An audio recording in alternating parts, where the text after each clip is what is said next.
That was weird. That was bizarre. I was like, what? I think I read it like at 3 a.m. when I was feeding the baby. Oh boy. And I was like, what? Like, I might not be like the most awake, but like, what? All right. Welcome welcome all to another episode of David and Gabby's Book Club. I'm David, and this is my beautiful wife, Gabby. Hey, everyone. And this is a podcast where we talk about books and book-related topics. And today we're talking about a book. So, Gabby, if you want to tell them what we're talking about. Sure thing. Today we are going to review Hero of Ages, which is the third book of the Mistborn trilogy, the original trilogy. I think that there are more books after this, but this concludes the first 3 books storyline. So we're going to go through a spoiler-free review. We're going to give our ratings, and then we're going to get into some spoiler talk. But don't worry, we will give you a clear heads up when the spoiler talk begins. Yep, very clear. Mm-hmm. So do you want to start us out with a short synopsis? Yep. Before we get into this, there are spoilers for the first 2 books in this series. So if you haven't read Mistborn: The Final Empire or The Well of Ascension, there will be spoilers for that because this is the 3rd book in the series. So we can't really talk about what's going on here without talking about what happened in the first 2 books. So there will be spoilers for that, but spoiler free for the 3rd book. Until otherwise noted. But this book is basically Ruin has been set free from the second one. The Lord Ruler is gone. He said that you don't understand what all I do and you have doomed yourselves is what he says. Before he dies. Yep, that was right before he dies. So you're just like, well, seems like that was a bad choice. Yeah, well, what happened? It's starting to happen. So that's what this book is about. It's basically Elend has kind of become emperor of all the dominances after the other book. This is a year, I think, after there's the Well of definitely Ascension. like a time gap. I don't remember what the time gap was. So there's a year after the Well of Ascension, and everything that's like kind of happened in the Well of Ascension in terms of what's going on in the world has kind of gotten worse. So the mists have gotten significantly worse, especially the farther away you get from Luthadel. In the middle, the central dominance, the farther away you get, the longer the mist is staying around. And because of that, you can't really grow crops. People are dying from the mist still and all that stuff. Yeah, the world's getting bad. The world's getting bad and the ash is falling hard. So and so it's like, how do we survive? Yeah. And after the Well of Ascension, they kind of realized, the Lord Ruler kind of knew a little bit more. Then we realized that he knew. Because he didn't let go of the power at the Well of Ascension. He kept it, which ended up being the right move, even though giving it up seemed like the better move. And from what they found in that little tavern underneath his little hut thing in the middle of the palace. Hut home place. Yeah, hut home place. Since there were like clues and stuff and there was a map that pointed somewhere, they're kind of just trying to figure out, okay, what all did the Lord Ruler know about this and what was he kind of doing to prevent this and how can we fix this is kind of what this whole book is about. So, and I think just like the other 2, I have mixed feelings. Yeah. So just going straight into my overall thoughts, I do think this is probably the best one out of all of them, maybe. Yeah. I would say. I would agree with no, actually. I think I like the first one better. Oh, yeah.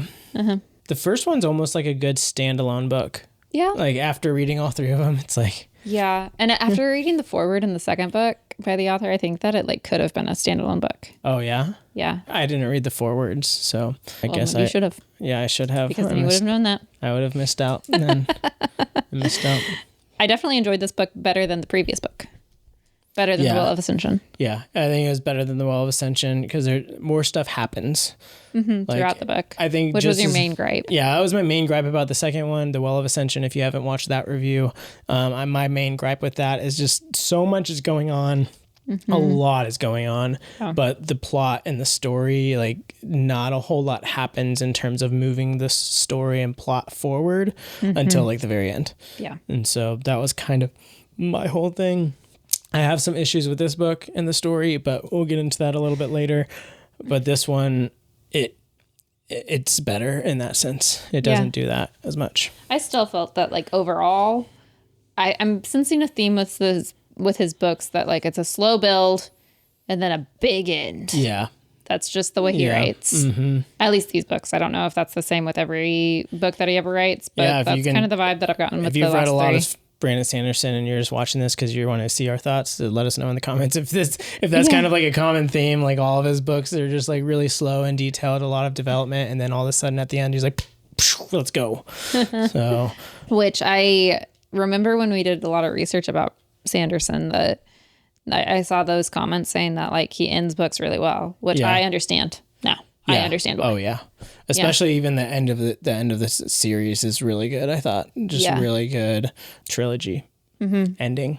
So everything resolves really well, and it sets up for, because I mean right now he has 7 books currently out, so there's 4 more. And that's it's the original trilogy, then there's 4 more, and that's their own series. And then I think he's working on like another series in this world, like after those. So like it definitely concludes this and you can stop, but it also gives a little bit of like, hey, there's more here. Mm-hmm. And so it sets up well. Mm-hmm. Doesn't set up in the sense where it's like you need to know like what like happens a next. Book 2 leads to a book 3, if that makes sense. So like it doesn't leave enough to where it's like I'm content just stopping. It's not a cliffhanger for the next series. No, I thought it ended really well. It was a very satisfying end to the book and the trilogy at the same time. Yes. And you finally got answers. And the answers were good and not exactly, there are some that I guessed, but right. And I think he has a really good balance, Sanderson does, of like allowing you to come to conclusions. Yeah. And then surprising you. Oh, yeah. I find it a satisfying balance that he has. But it's not like he's not cheesily leading you to try to think this way. Like to a certain conclusion, to a certain conclusion, and then twisting it. He just like kind of leaves it open-ended. And then he goes like a way that you probably never guessed or thought of. I have thoroughly enjoyed when reading these books, talking to you about theories we read. Like, as we were reading, I think that is like a really huge, I guess I hadn't like pieced that together, but not every book do we talk about a lot, but these, as we read them, we did. Especially in this one. Because this one finally like was starting to give you answers of all the things that are going on. Yeah. Like I feel like some of these should have been answered in the Well of Ascension, and that book would have felt more satisfying of a second book maybe. But he saved literally all the questions that you had in the first book. He doesn't really touch in the second book, and then he answers them all in the third book, which I'm not a huge fan of in that sense for the whole series. Yeah. But it was nice in this book to be able to like each question we get answered, I'm just like, oh, then that means this and this and this, and probably this is going on in this. Like, so it was really fun getting to chat about. So this is a fun book to read as a couple, I think. Yeah, as a couple, for sure. Yeah. So if you stick it out till the third one. Yeah. I'd say with an asterisk. Yes. Yeah. Like it was the most fun in this one. Oh yeah. Towards the end of the last one and this one. Yeah, I still think there were times where it kind of stalled a little bit in the sense that the story didn't really move forward and it kind of stopped, and you're just like, okay, like, yes, let's keep going. And it wasn't as much. And it was like more forgivable this time because there is a lot going on with there it. And he always follows different stories, but I feel like in the previous books, the stories were closer together. Like they interacted with each other more than these, where the storylines in this book are very separate. Oh yeah. They're not even closely related at all. Yeah. They're kind of related, but not really. Right. And they don't even, But I think one downside to this is that, so at the end of the Well of Ascension, you release Ruin. I mentioned it in the review, but it's almost a little anticlimactic because you're just like, okay, what does he do?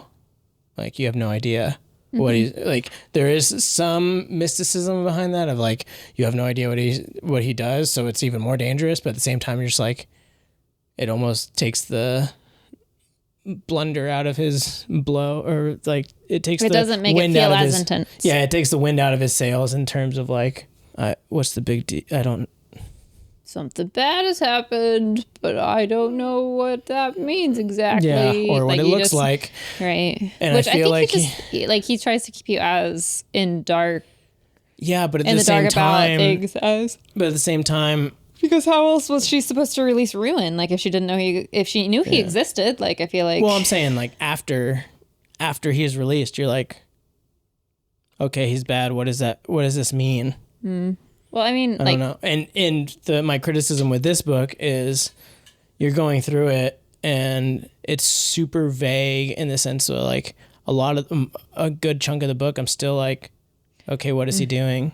Yeah, I have that as a criticism. Like a lot of the without getting into details, it's just like it was really vague and like my questions were answered, but it was a weird combination of my answers having vague answers and at the same time overcomplicated answers. At times it wasn't the most satisfying of answers that I got, but I got answers. Yeah. And I feel like I haven't previously gotten answers. And so I was just really happy for what I got. Yeah. It almost feels, I wonder what the progression of him writing this series as a whole is, because it kind of feels like he didn't have the end at the beginning. Okay. I almost feel like it ended up working out how it all tied together, but I think maybe part of it just has the feel of a book that focuses on not the main plot more than a typical series would, which could just be his writing style, but also I think hints maybe to the fact that maybe his focus wasn't always where it ended. Yeah. And I wonder, because this is one of his older series.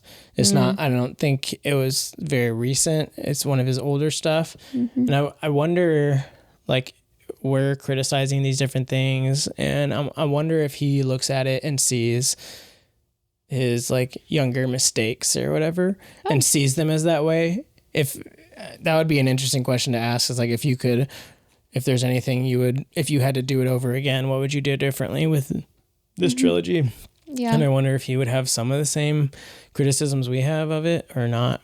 That'd be interesting. I don't know. Because would we have gotten to know the characters as well as we did if he didn't write the way that he does? That's true. There's a lot of depth to the characters, but there's so much depth to the characters. It's almost at the detriment of the story. Yeah, there's a balance and it kind of lends to the character depth. And I think that part of it is that I think I just didn't connect with these characters as much as I connect with other characters, which also confuses me because I got to know them so much better than I do in other stories. And so, but I mean, I think that sometimes like people just don't click. And I think sometimes characters and I just don't click. Yeah. And it doesn't mean there's nothing wrong with them or me. It doesn't click. It's just a fact. It's just happened. Yeah. But that's why I have a lot of just mixed feelings about this whole trilogy, because on one hand, I feel like a lot of it didn't hit home the way that the author may have wanted it to because of the writing style, or like he didn't build it up enough, or it wasn't done well enough to warrant the feelings that he was hoping to get out of me, if that makes sense. But on the other hand, he develops the characters so well, and you get to know the characters so well, and the world feels very real. So that's why I just have mixed feelings about the whole series as general. It's like he does so many things really well, and he does a very good job of like, he has kind of what I also said in the Mistborn review or the Well of Ascension review is it feels like a traditional fantasy book and story, but at the same time does things that are just very original and things you wouldn't expect and things you haven't really seen before. Right. So it's very familiar in terms of you are reading a fantasy, and he has a fantasy style to it, but it's also very new in a lot of different ways. Yeah. Yeah. It's almost like I read them and I wanted to like them more than I did. Yeah. Yes. Yes. And because of that, I can see why a lot of people rave about this series. Yeah. I can see why people would love the Mistborn series and love Brandon Sanderson stuff so far. I mean, granted, this is the only Brandon Sanderson we've read was just this trilogy. Yeah. So. But I can see why people love this trilogy. But it just didn't hit home in that way for me. I know. So I'm not raving about it. Mm-hmm. Yeah. And I think it just didn't click, yeah, I guess. Like and I could tell as I was going, especially with this book, that I just didn't gravitate towards picking it up and reading it in my spare little crannies of time, which usually if I have like a solid series, especially in the third book in a series, like, oh yeah, I am devouring it. Yeah. And this one, like, I just didn't. I'm not sad that I read it. Like, I think I could give him like another of his series a chance. Yeah. Yeah, I almost think that for me there was too much character building because I didn't I just didn't connect with the characters like I normally do. Yeah. And maybe that's because there were so many points of view. Maybe. Like there was almost too many storylines to where by the time I got back to that storyline, I was like not emotionally invested anymore. Yeah, there were Maybe. I don't know. There's a lot. How many? There's like 4 or 5 different storylines, I think. I don't remember. We can count them in the spoiler. There's a lot, especially across the whole series. What about ratings overall? So I'm thinking like ratings for the book and then ratings for just the series. If you want to do ratings for the book first. I gave the book a 3.5. Yeah. Mm-hmm. And so I like that the story resolved really well. Yeah. I thought that was solid. I once again like really enjoyed the ending. I feel like I say that every review. Like the ending was great. The ending was great. The ending was great. I just didn't resonate with the story. Is like the 3.5. I'm glad I picked the book up. I'm glad I read it. I probably won't read it again. I don't know. I don't think I would read it again anytime soon. Yeah. That's kind of how I felt. Is like, I don't know if I'd read or even like the series, the trilogy either. Mm-hmm. Just like, I think 3.5 I had 3.5 as well, just because it was better than the Well of Ascension. Mm-hmm. And which is funny because I gave the Well of Ascension 3.75. I guess it's really subjective for me. Yeah, I'm just not raving about it.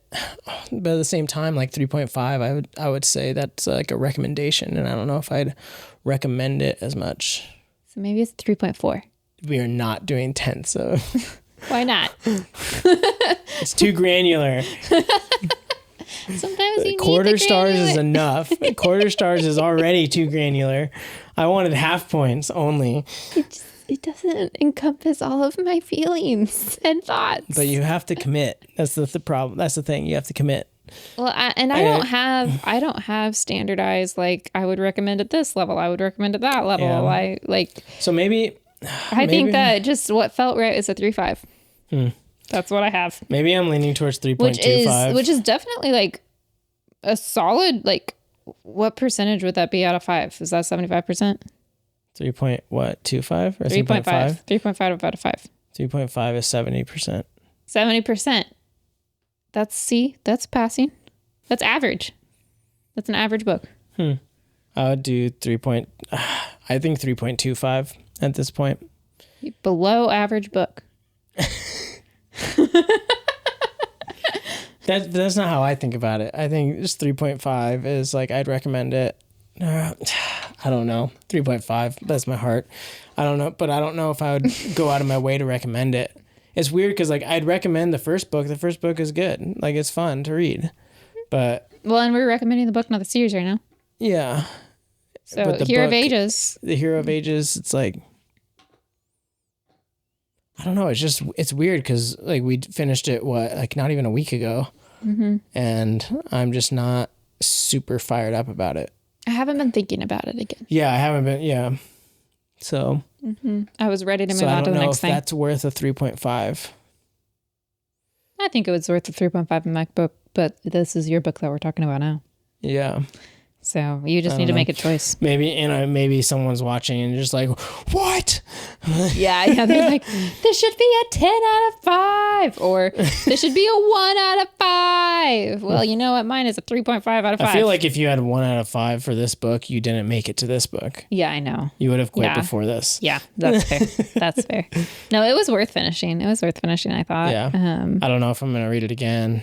Yeah, I felt good resolving the story. It felt good. I think it'd be a good, there's a video game guy. He's like, his thing is buy, sell, rent, never play again, or something like that. In terms of like his tiers is like, would you buy it? Would you like buy it and then sell it? Or would you rent it? Or would you just never read it? And this one, I think like I would just check it out of the library. Rent. Yeah, rent. I don't think it'd be worth buying digital or physical. Red Rising, I'd buy all of them. Just buy an audiobook, buy the digital copy, buy the physical one. Just everything. But this one, it's like, I'd just check it out at the library. That leather copy, that's $250 that you can only buy 2 of. Good night. I still think that's crazy. I don't know. Red Rising is not even there for me. I mean, if I did, yeah, I don't know. I think if you had the resources, I don't know if freely you would, spend. I don't know if you would allow me to spend $250 on a leather-bound book of Red Rising if we have Red Rising. You would need a very solid case. Yeah. Yeah, but if you were on your own and you had the resources, I don't know. I wouldn't put it past you.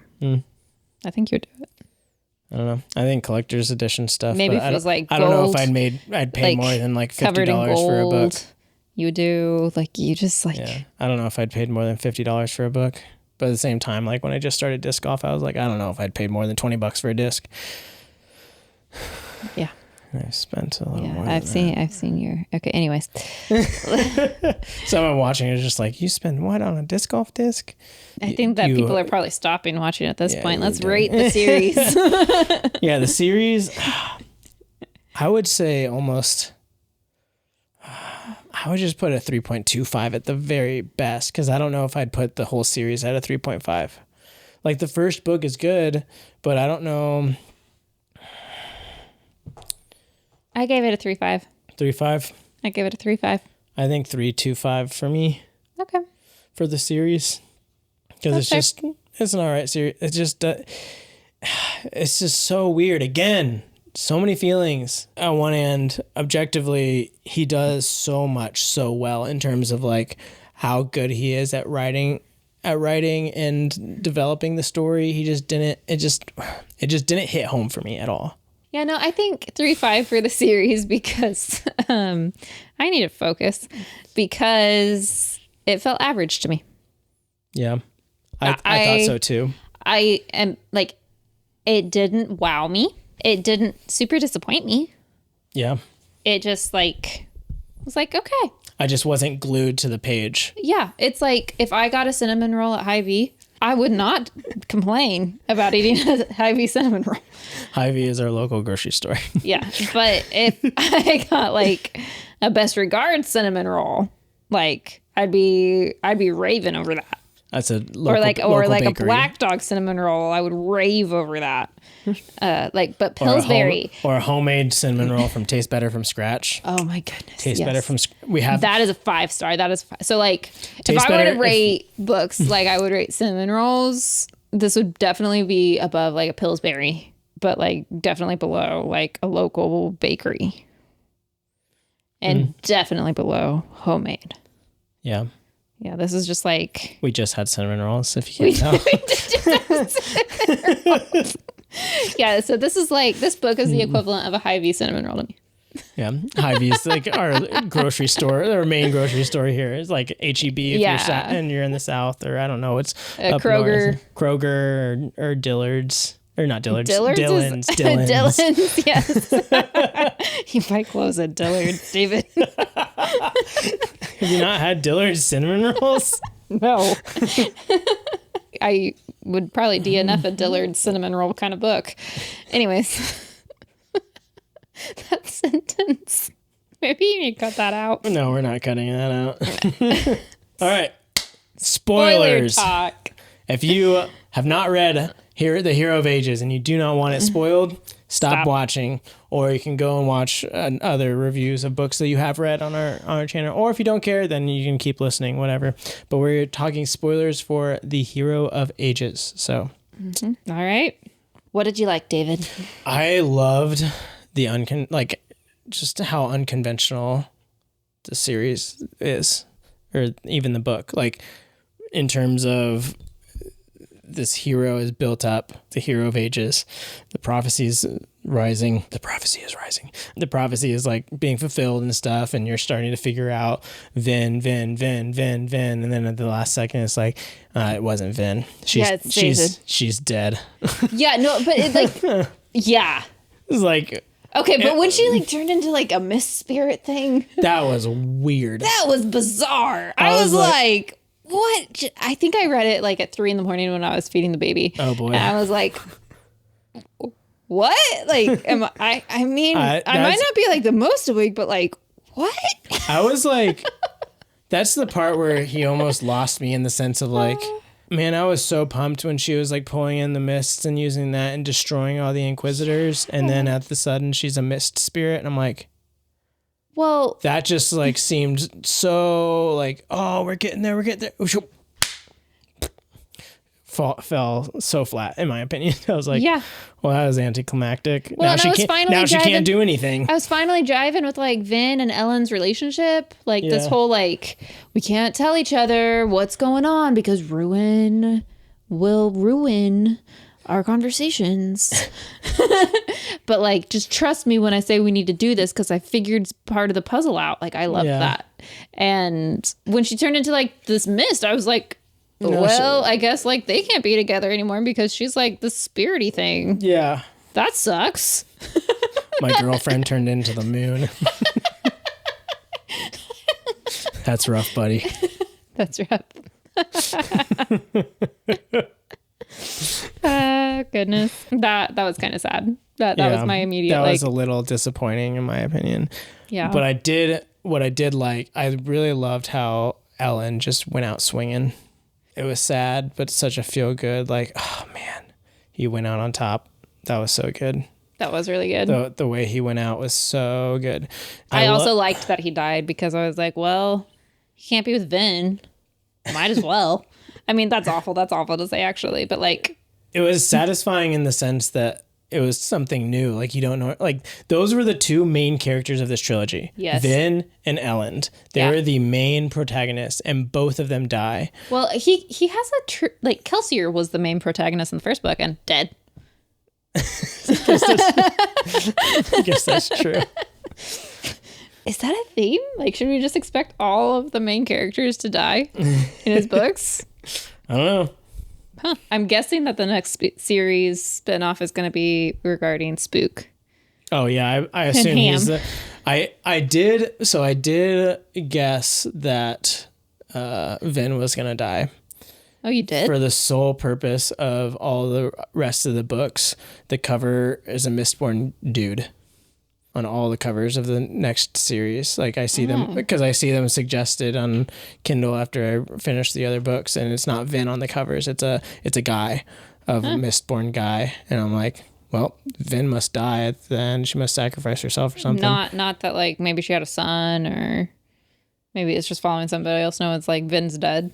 I mean, you were right, but wow. That was, I assumed, that went back fast. Yeah. I just guessed that's where he was going with it. That's what I meant. Yep. So. Okay. But the hemalurgic spikes. Oh my goodness. There were so many good twists. I mean, I think that was worth a 3.5 over 3.25 just for that. Like that was I guess brilliant. That's true. That was like the more that I talk about it, the more I like it. Yeah, that's the other thing. Like the so rating increases. But this is part of the reason why I say I see why people rave about his stuff is because there's so much of this nerdy stuff you can dive deep into, like the hemalurgic spikes and stuff. Yeah.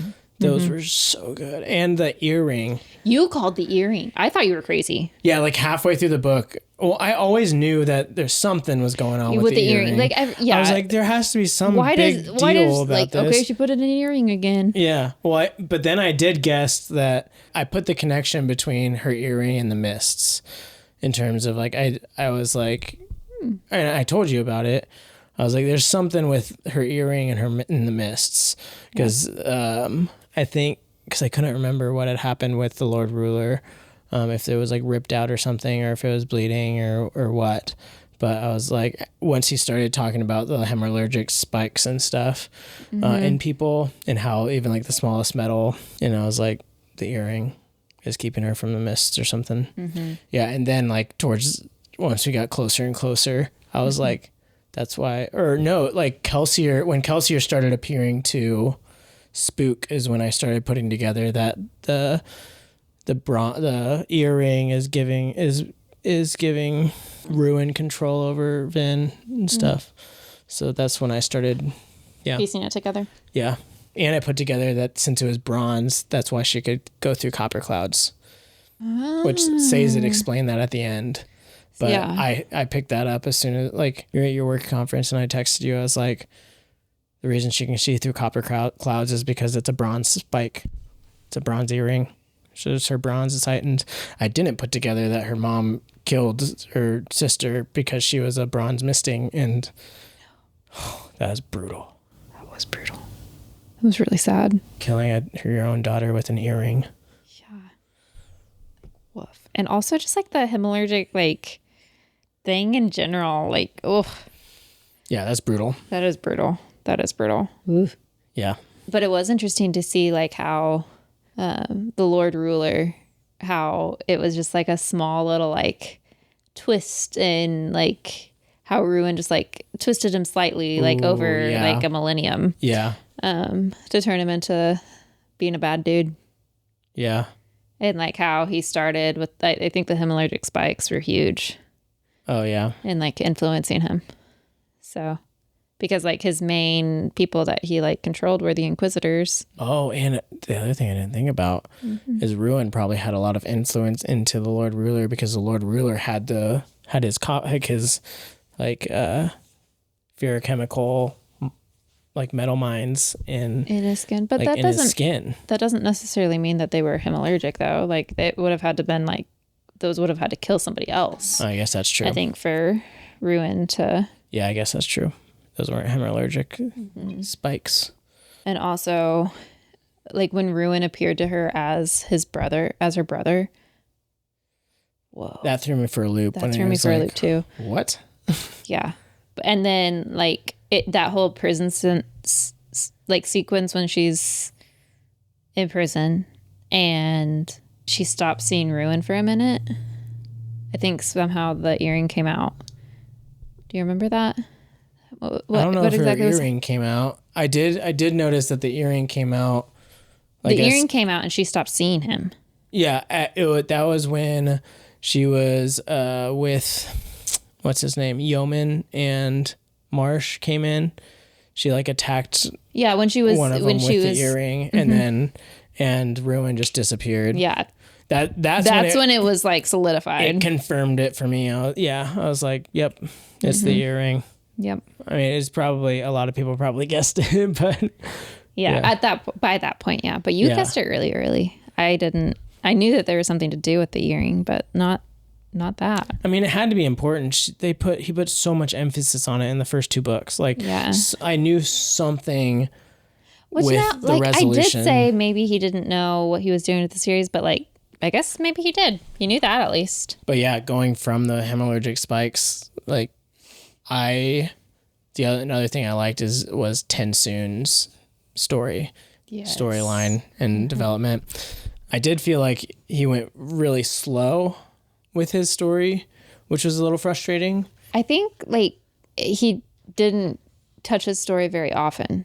Yeah, was what happened. Well, but then when he didn't do a whole lot sometimes. So I remember specifically when he went into, like, he was freed from the prison. He was given a mouth or jaw or whatever, a skull, and then he was like, judgment. I want judgment.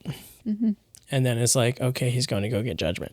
And then it's gone for a while. And then when it comes back, he's like setting up for judgment. And then it leaves him again. He doesn't even start. It's like about to start. And it's like, I'm like, really? Well, I mean, like he couldn't, there was only so much story for him to spend with him. Yeah. But sometimes it's like, you didn't give me anything. You literally didn't give me anything. Well, he needed to touch on him, but he couldn't give you too much too soon. I don't know. You couldn't just leave soon. I don't know. I would have rather at least that time where he's like getting ready for trial. And then like I was reading it and I was like, he's going to stop it and he's not even going to start the trial. And then we're not going to see Tensoon again for a while.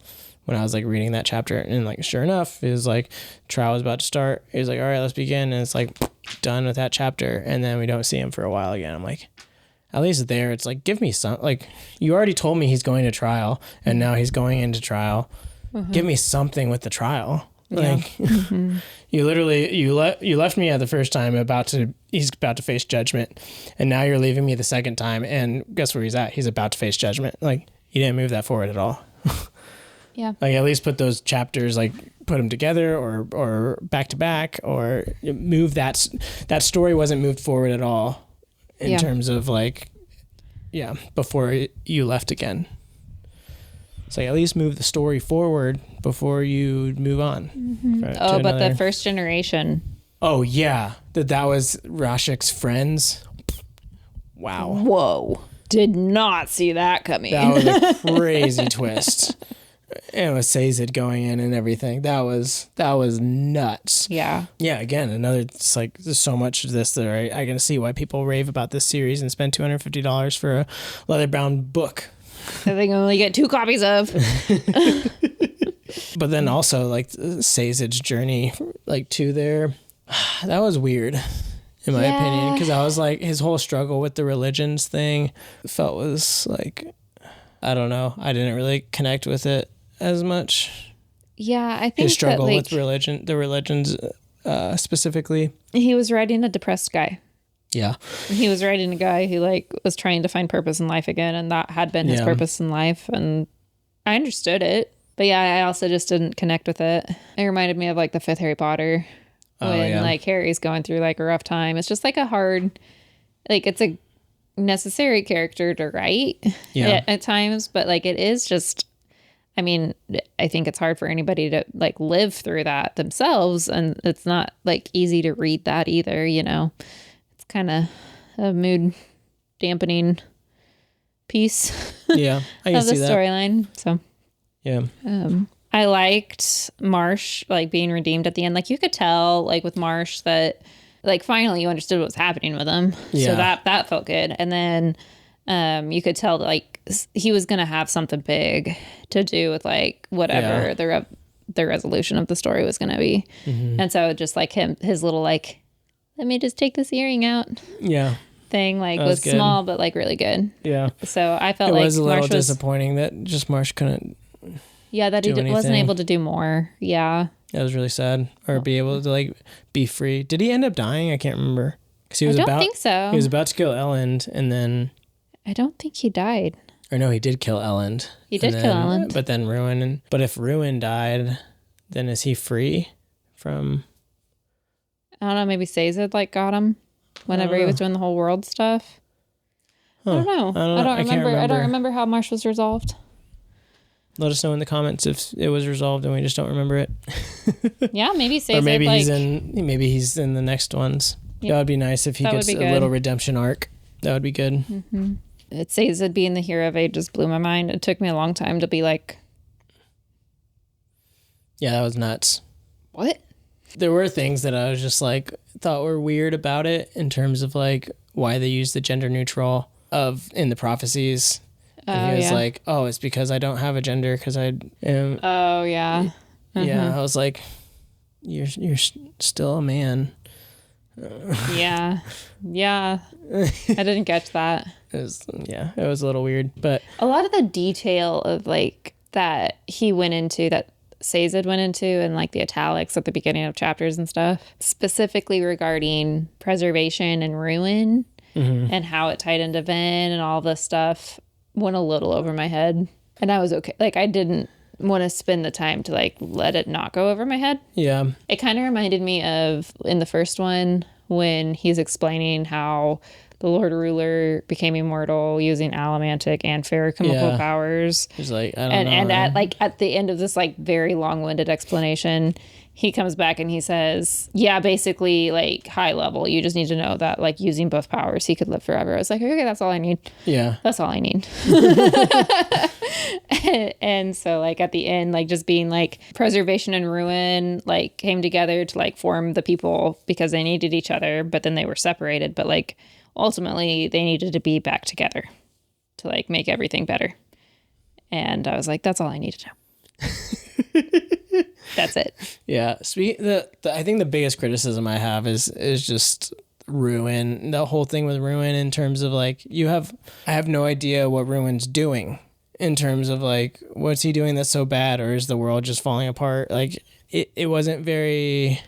More specifically, like towards the beginning, like at the end of the Well Ascension, you're like, okay, Ruin is bad. Why is he bad? What is he doing? And then even in the first like half of the book or more, you're just like, not until later in the book is like, wow, the ash is falling and like we won't be able to survive. And well, like the ash is falling and stuff, but there's no clear distinction that that's specifically Ruin. Even it's just that the world is just decaying. They're fighting Ruin, but one, they have no idea what they're doing to do about it. And like, I have no idea what Ruin's even doing for them to do. Like, yeah, it was a little abstract. It felt, it was very abstract, and it felt aimless for like the first like half of the book. Like they're trying to accomplish different things. But yeah, that is one thing that I was going to say. Like the Lord Ruler's cache, is it cache or caches? Yeah. I think caches. I don't know. Anyway, the Lord Ruler storage places, I expected more from them. Well, I was like, okay, this is like a good like progression of the story, and the first one sets you up to like get excited for the next one, but then I totally called that in terms of like as soon as they found that cache and went to go find whenever they went to the last one and put it under siege, I was like, they're going to be under siege this whole book. I was like, this is just like when the armies came at Toluthadel and Well of Ascension. This is going to be the entire story, is getting into this city. I was like, I know it is. So I didn't have my hopes up, and I was still disappointed. Yeah. But I was like, I knew as soon as he like made a plan, we should go to this place and put it under siege. I was like, that's going to be this whole book. They're just going to put that city under siege like that. So that's that storyline. Yeah. I mean, he did a good job of like, oh my goodness, most of the world died by the end. Yeah. I do think like making it feel hopeless and like, is anything going to actually like, part of me was like, well, I mean, by the point he had killed Vin and Ellen, I was like, maybe everyone dies. I had no idea what was going to happen. I was like, maybe the next books are like, somehow the world is reborn. Yeah. I don't know. Yeah, it's just frustrating. That would be an interesting like story. Yeah, it's just frustrating because like, going back to the caches, that was just such an easy, like clear path to make like, to have the story have progression. Yeah. Is like, go to the third cache. What do you find? Fourth cache, the fifth cache. Like, have him go through the caches during the book instead of having the entire book being put a siege on the last cache, which has nothing. Yeah. It's just, and like, I don't know. Instead, he starts the book with having found all of them but one. Yeah. And then they spend the whole book not getting into the last one until the very end and finding out. Like, and with Ruin, you have no idea what he's going to do until you find out he needs the ATM. And you don't even know why. Yeah. Just that he can destroy the world with the ATM. That's it. As soon as that happened, it became concrete enough to where it's like, okay, now I know what Ruin's doing. And it is a clear path of like what the goal for the protagonist is. Because before it's like, what's the goal for the protagonist? I can't tell you. I know they're trying to find these caches and they're trying to put that city under siege and get control of that city. I don't know why, because they just want control of them. Yeah. But it like I have no idea. Strung you along with like just little nuggets. Little nuggets. And then once he says, I need the ATM, then you're like, clicks of like, okay, now there's a clear path. Then Ruin's trying to get to the ATM to destroy the world, and they need to stop him from getting the ATM. And like from that point on, it was a great ending. Yeah. I feel like there's a lot of fluff, but it's, the goal, like, it's hard to call it fluff because there's so much story development, character development, and lore in that fluff. There's a lot of depth, but like at the same time, you made a good point. It's like overall, we want to save the world. you have no idea what that looks like until the very end. Yeah, not having a clear picture of like what you need to accomplish, even like just like one step at a time, what you need to accomplish, like is so. Ellen didn't even know what to do. Right. And like that left me, it's hard to know what to look forward to if you don't have something to hold on to. And like he did a good job by the end, like getting you hooked, like at like the hemorrhagic spikes and like all of these things. But even then, like when he was revealing that stuff, you're just like, okay, what does it have to do with anything? Yeah. Yeah. Mm-hmm. It's cool. Yeah. It's cool. It's mind blowing. It's awesome. I want to know more. But it's like, what does it have to do with the goal we're trying to accomplish? Because I still don't even know the goal other than win. Right. Which, I mean, the endings wouldn't be as epic if you had more of an idea of what was going on. But like at the same time, like the story would have been more engaging. Give us the ATM earlier. The ATM thing earlier. Yeah. Or maybe even at the end of Well of Ascension, like have the Well of Ascension ATM, and the ATM thing. Which he like earlier. Kind of tried to do with Vin being like, the ATM is important. I just know that the ATM is important, but like you don't understand enough of the story. Yeah, I think to understand that's if he unveiled that towards either towards the end of the Well of Ascension or the beginning of the Hero of Ages, to give you some tangible thing of like, okay, we need to stop him. The ATM. They need to find the ATM and stop Ruin from finding the ATM, and then throughout Hero of Ages expounding on like what exactly he can do with the ATM and why, and maybe the history behind the ATM and everything, because you didn't even get any of that. Like I still don't know what Ruin would have done with the ATM. I think he just would have gotten all of his power and been able to like. That's it. It's still very vague. He and Preservation were like equal, and that just would have given him a step up and been able to like. But that's still very vague. World it's is like done. why does he need the ATM? It makes him more powerful. Yeah. Okay. For him to just ruin things.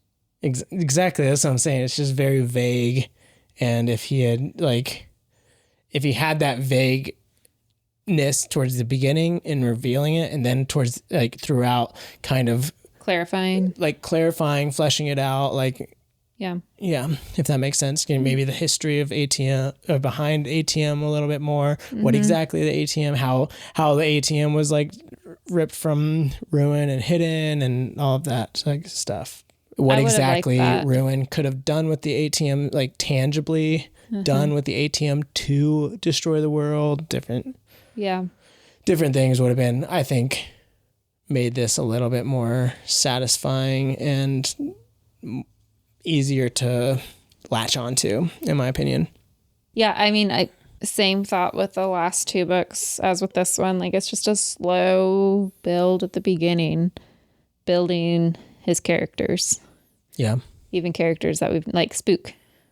We haven't seen much of Spook until this book, and like really getting into him. His whole story was a little weird as well. But I also get it because he's kind of handing him the baton. Yeah. To the next series. And like, and that was the, like in Well of Ascension, it really felt like the overarching, like at the time we didn't know, but like Preservation and Ruin, like battle is going on, and like on a like more human level, that battle is being fleshed out with Ellen and these sieges and like order trying to be maintained through like civilization and law, and like ruin and decay through like disorder and chaos and all of this stuff. But I see now that he's fleshing out Ruin and Preservation's war, I think, in just like day-to-day life. But it doesn't click. Like it's like not until this point did I understand that. I think I just needed more about like the Ruin and Preservation thing. Maybe. Yeah. I don't know. I guess that's just like our thoughts, is like just mixed feelings. Like some of it was really cool. It was really cool to get a lot of questions answered about the lore, but for us it kind of just fell flat. Not totally flat. Not totally flat. I think the biggest thing is that the slow build at the beginning of all of these books was really character development. Yeah. In my mind, a lot of that, and I just didn't click with the characters. Yeah, I think a lot of it for me just felt like aimless, like purposeless. Yeah. Until like the last 2/3 of the book for like all 3 of them. Yeah. So it's mixed bag. I wouldn't go out of my way to recommend it, I don't think. Yeah. But I'm not sad that I read it. Yeah, and if someone comes up to me and asks me about it, I'd be like, I mean, it's worth a shot. It's pretty good. It's not bad. Yeah. Yeah. I'm not raving about it, but I'm not upset I read it. Worth a read if you need something to read. Yeah.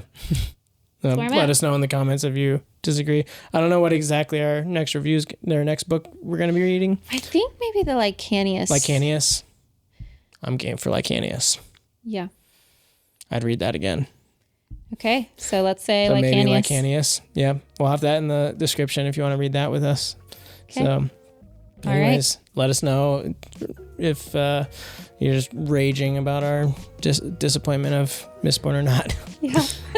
Defend your books. Yes. But anyways, thanks for hanging out with us, and we will catch you in the next one. See ya.